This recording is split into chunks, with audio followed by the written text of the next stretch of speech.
absen 9. Saya di sini akan menjelaskan sikap persatuan dan kesatuan NKRI di tengah maraknya wabah virus COVID-19.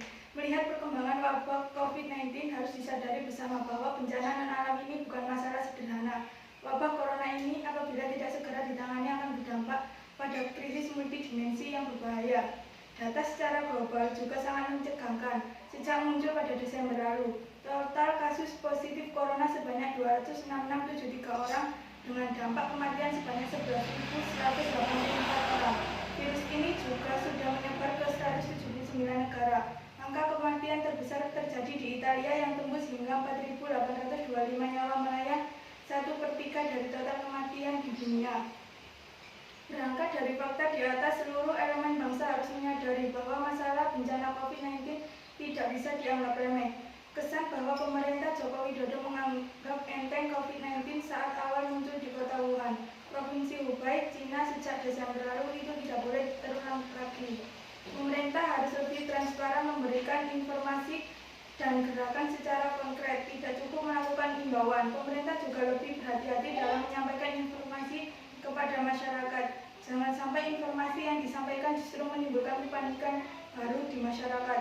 Selain itu, seluruh elemen sipil juga harus berpikir jernih dan saling menahan diri. Jangan sampai ada pihak yang justru memanfaatkan bencana mematikan ini. Elit politik dan kelompok sipil jangan sampai mengkapitalisasi masalah corona untuk manuver politik, terlebih semata untuk menyerang pemerintah.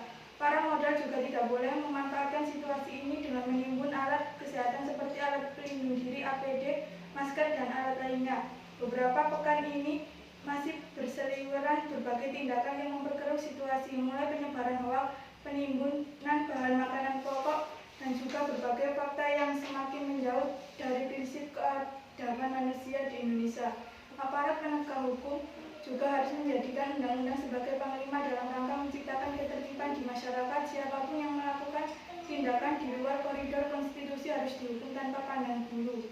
Kita ketahui bersama wabah COVID-19 ini berdampak tidak hanya pada terganggunya kesehatan masyarakat.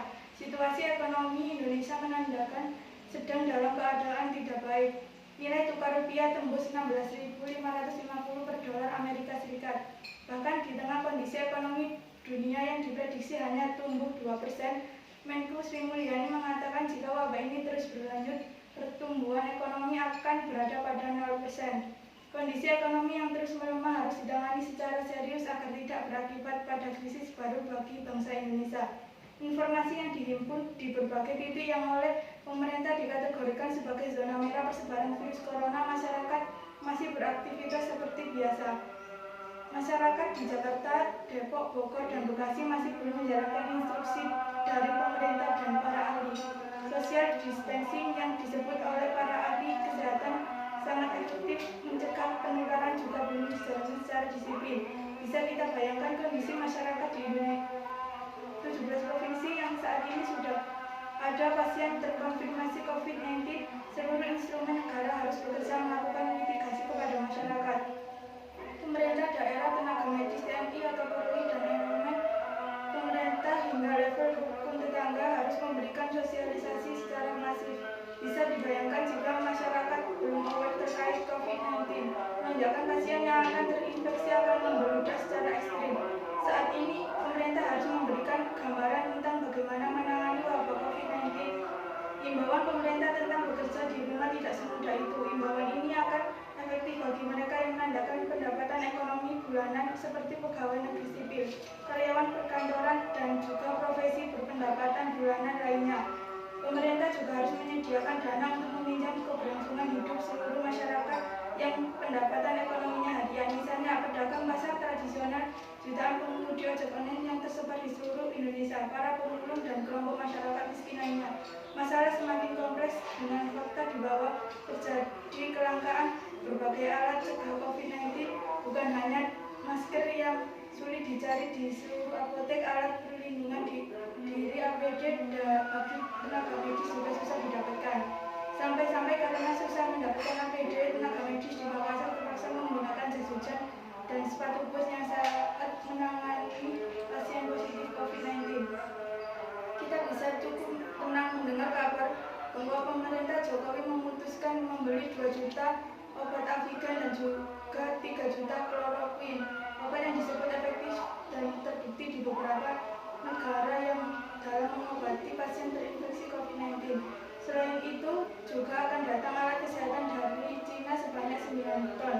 Saya bersyukur pemerintah sudah menyiapkan rumah sakit darurat khusus untuk tempat isolasi pasien terinfeksi COVID-19 di Kemayoran, Jakarta Pusat. Kebijakan rapid test yang mulai dijalankan Jumat lalu harus dilakukan serius dan merata di seluruh daerah, termasuk di 17 provinsi lainnya yang belum ditemukan warga terinfeksi COVID-19. Pemerintah tidak boleh bekerja seperti pemadam kebakaran setelah kejadian, baru melakukan upaya-upaya penanganan penularan COVID-19. Bergerak sangat cepat, pemerintah harus bergerak lebih cepat. Dalam upaya penanganan cepat harus segera ditambah rumah sakit khusus rujukan bagi pasien COVID-19 di seluruh provinsi tanpa terkecuali. Bahkan di kabupaten atau kota yang dikategorikan sebagai zona merah penularan COVID-19 harus didirikan rumah sakit khusus rujukan pasien COVID-19. Hal ini penting untuk mempercepat proses penanganan apabila ditemukan kasus pasien terinfeksi COVID-19.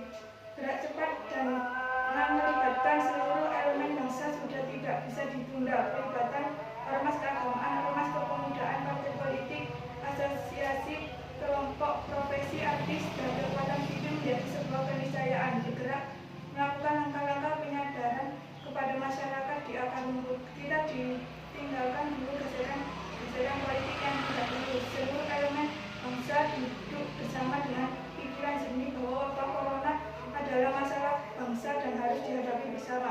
Saya kira semua bersepakat bahwa penyelamatan umat manusia adalah tugas seluruh anak bangsa.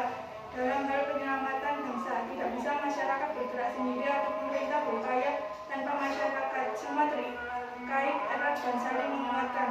Kita bisa saja meneladani Korea Selatan yang berhasil menekan angka penyebaran COVID-19. Tidak hanya pemerintahnya yang sigap melakukan penanganan, seluruh warga sipil berpartisipasi aktif dalam melakukan upaya pencegahan COVID-19. Bangsa Indonesia sedang menghadapi musim COVID-19. Oleh karena itu, kita tidak boleh menghadapinya dengan panik. Segenap tumpah darah bangsa Indonesia harus meyakini bahwa integrasi iman dan ilmu yang dimiliki para ahli akan mengatasi wabah COVID-19 dengan semaksimal mungkin dan cepat.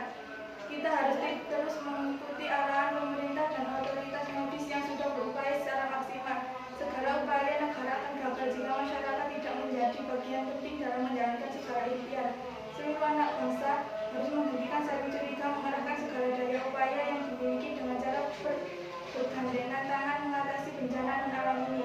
Mari melakukan apapun yang bisa kita lakukan, meski itu hanya menahan diri berada di rumah untuk menjaga